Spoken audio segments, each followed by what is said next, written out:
Hi, I'm jumping on here today to talk about how to use ChatGPT. If you have never downloaded it on your phone or if you've never used the app, today I went into it and asked it, how can you begin to use ChatGPT? What questions do you need to ask ChatGPT and what information does it need from you?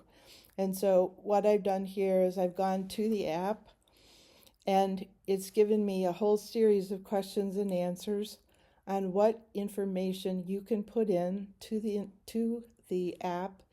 And it's a little circle that looks like a little braid. If you haven't seen the app, I'll try to find a picture of it in a minute. But enter in the question, what can ChatGPT do to help me recover? And Chat will answer back, I can help, but I need information from you first. Think of me as a fast research assistant coach and pattern finder. I can only work with the information you provide. So I ask, I have ME CFS. ChatGPT says, what stage of illness are you in? Are you bedbound, housebound, or able to leave home? Let's say I'm housebound. ChatGPT, how many hours are you upright each day? What activities can you do without worsening symptoms? And I would write back, I can shower, make breakfast, and take a short walk. ChatGPT says, good, that helps me estimate your current functional capacity. And so I ask, what supplements should I take? ChatGPT is going to ask you a number of questions. First, tell me age, weight, kidney function, your GFR if you know it, your medical conditions, your current medications, current supplements, and allergies or intolerances. Why do you need all that? I ask. Because a supplement that is appropriate for one person may be inappropriate for another. Safety comes first. And at this very moment, my supplement need is different than it was a week ago. I mean, I may need a lot more vitamin C today than I needed last week. Your body is completely different than mine. I'm 75 years old. What your body needs in terms of supplements are completely different than what I need, and it changes depending on the phase of the illness that you're in.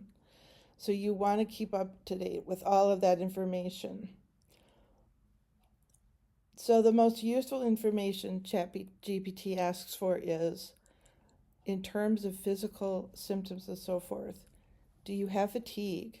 What is your sleep like? Do you have insomnia? Are you having pain? Where is it? How often do you have it?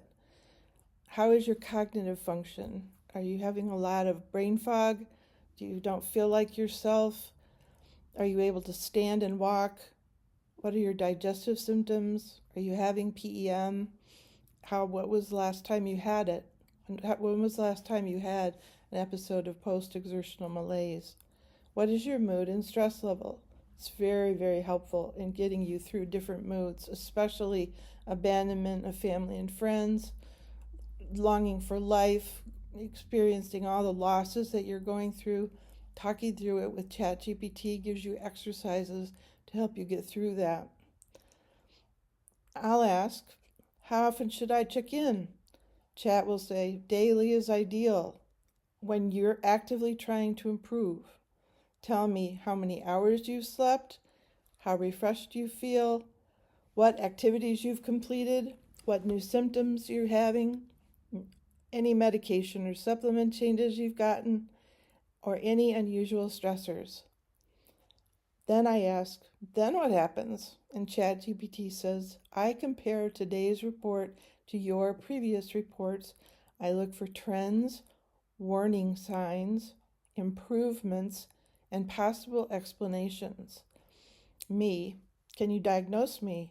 ChatGPT, no, I cannot replace a physician, but I can help organize information, identify patterns, summarize research, generate questions for your doctor, and help you make more informed decisions.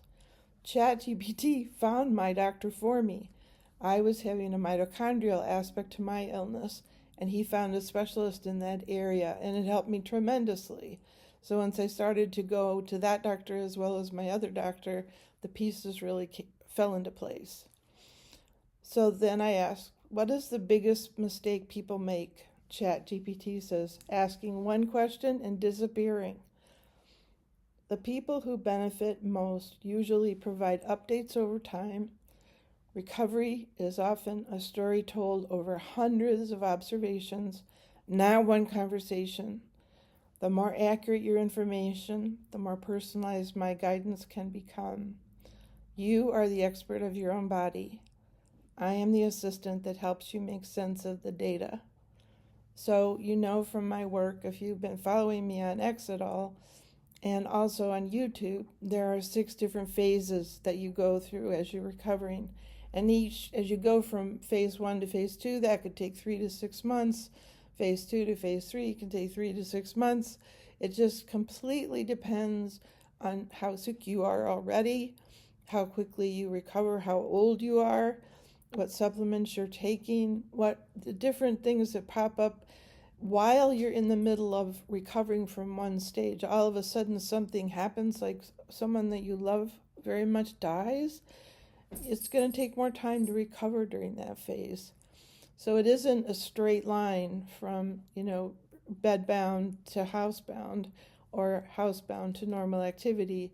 It's, one step forward, 2 steps back sometimes. The biggest thing is don't give up, because everybody has some room for improvement. And you can just take these ideas and implement them a little bit at a time, very slowly, and then let ChatGPT